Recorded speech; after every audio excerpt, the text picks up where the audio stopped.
What is up, YouTube? It's Kingfisher745, and this is going to be episode 73 of All Hail the King. Now for this video, I do have to say we're featuring Kamala Khan once again, and I do have to say it does seem fast, but it's what I promised in the last All Hail the King podcast. Well, the one before yesterday. Now she's not exactly the best character in the game, and I agree with what many of you said in the comments in the last video of her. She's kind of mediocre, really. Her level 1 and level 6 are pretty much useless. They're just way too generic and underwhelming. I just wish they would do something different. However, I will say this, Lockjaw's Avoid can come in very handy, and of course at level 9 can do some very big damage. So she's not entirely worthless, and it's still pretty fun to try to build around her. So in this episode, we're going to have 3 different teams, and a few different agent setups as well. Currently, we're using the Blaster Safeguard, the Uter Pendragon, Neurotrope, Cosmic Cardinal, Relentless Rapier, and the Cube. Then of course we have Nurkod as our team up, and she relies on rising up buffs as well. So she'll help out the entire team, including Kamala Khan with her level 9 attack. Also, I do want to let you know that I'm going to speed up the first 2 battles ever so slightly. You may not even notice.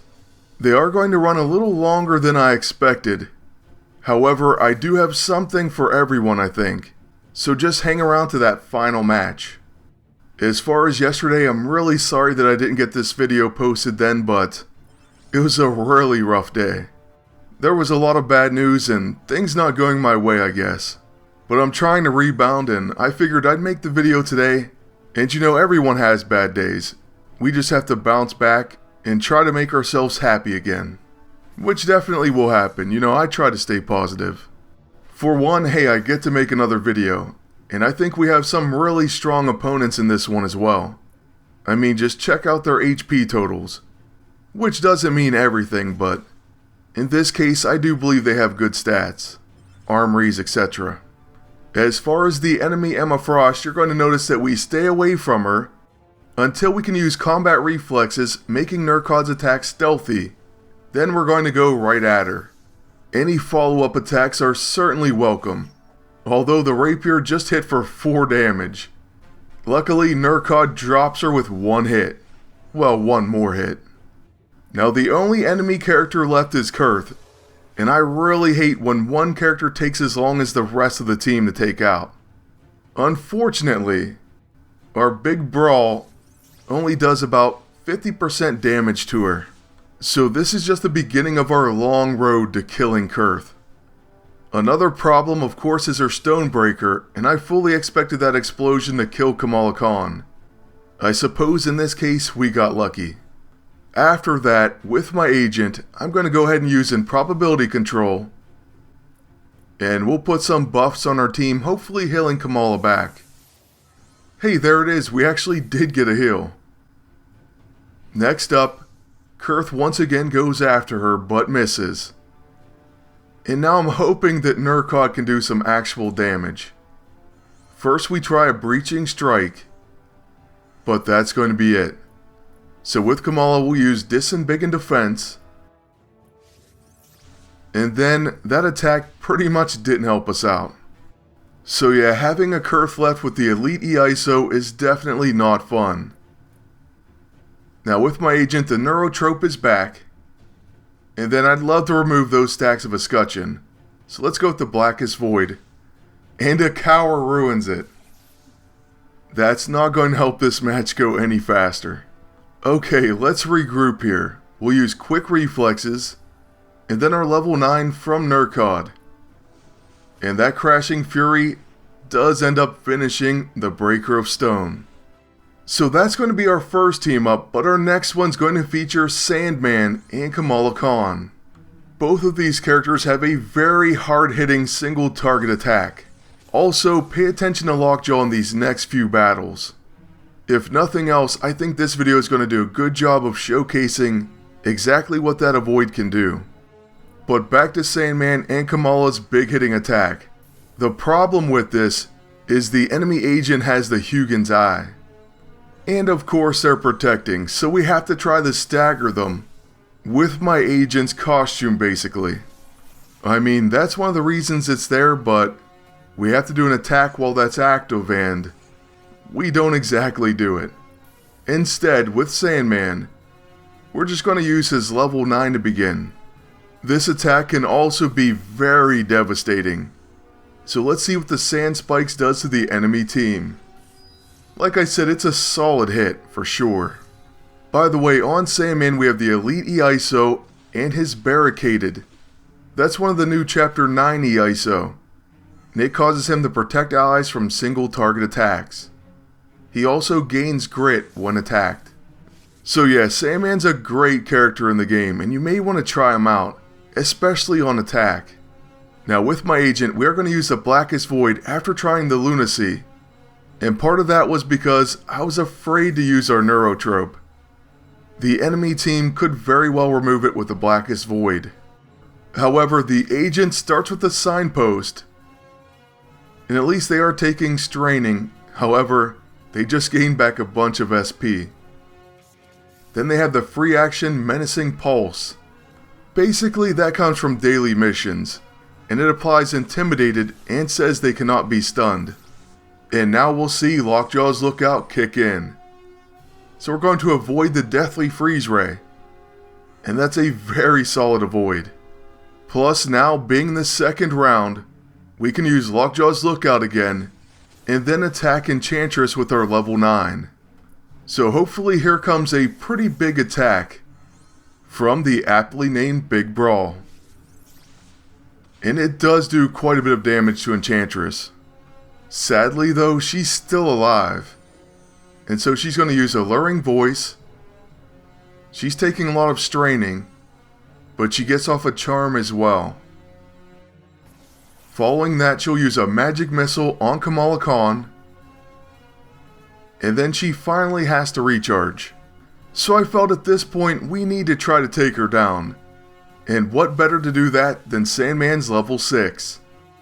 So here we go with that Hammering Blow. And it crits for over 122,000 damage. After that, the enemy beast is going to get 2 attacks. First is Jekyll and Hyde misses. And we get a counter pound, which also misses. Something kind of weird's going on here. But with his second attack, he tries to hit his own agent. Alright, fine, back to using the Lunacy. Kamala tries to hit us for debuffing the enemy team. But now we're finally going to use the Neurotrope, even though the enemy team may remove those buffs. Okay, well Lockjaw's Lookout procs on a Signpost, which is pretty incredible. And of course her follow-up misses because of the Hugin's Eye. Pound's going to miss, and a second Pound, so we're just giving them a ton of stacks of Escutcheon. Okay, this full counterattack just did not go well. Beast is definitely on his way out, but the enemy agent's going to take some time. Oh, and check it out, another Lockjaw's Lookout, this time on a Blackest Void, which I didn't even know could happen. That completely saved our buffs. So yeah, that was really impressive, and I'm glad we got to see that that could happen. So I figured we'll call him out again. And then after that, we're going to attack our own agent. Next, with Sandman, we can start by gathering sand. Then we'll use our short fuse, and follow that up by using our level 9. Obviously, if only that Hammering Blow could hit, we would one-shot the enemy agent. Instead, we do some really good AoE damage, and we dodge the Deathly Freeze Ray counter. Next up, with my agent, we'll use the Lunacy once again, then the Light Fantastic. What's going to happen here is another Kurth situation, where one character, in this case the agent, takes as long as the rest of the team to knock out. The only cool thing is we may see some more Lockjaw procs, and it's getting very interesting. Sadly, it doesn't proc on the Signpost, and we try to hit the agent yet again with a Pound. Then fortunately they do have to recharge, So we're pretty much going to skip our turns and finish this with the Atom Smasher. This final attack from the cube should definitely do it. So let's see what damage we get. 76,000. Not bad at all. Okay, so we had 2 slightly longer matches. Now in this final team up, don't blink or you might miss it. We decided to go with Star-Lord and Kamala. And of course, Star-Lord has many benefits, one of them being rising up buffs to the team. We also saw how amazing Lockjaw can be, so hopefully he saves us once again.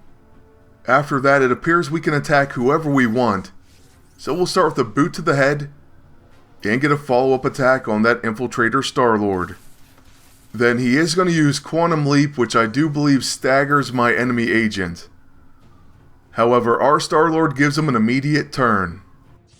This time we have the Lantern of Doom, as well as the Oni Breaker, so we can use its actions as quick actions. Next we're going to use the Blackest Void, and then finally our AoE attack from the Oni Breaker, which like I said has been doing incredible damage. And it decimates the enemy team. The agent takes a ton of dot damage and goes down next. So with Star-Lord, we're going to use our level 1 Spray and Pray and give Kamala Khan some rising up buffs. Scarlet Witch will end up countering, and then on her turn, Lockjaw is going to proc, and he saves us from her Hex Spheres. So I think you know what's coming next, and that's going to be our level 9 from Kamala Khan. Hopefully we get a big hit to finish this one. Okay, it's not too bad, but not like the other day. Still, we do get to finish the video with an attack from Kamala, and so I'm satisfied with that. I hope you all enjoyed it. I want to thank you all for watching. Ask you to please like, comment, and subscribe. Then until next time, good luck and take care.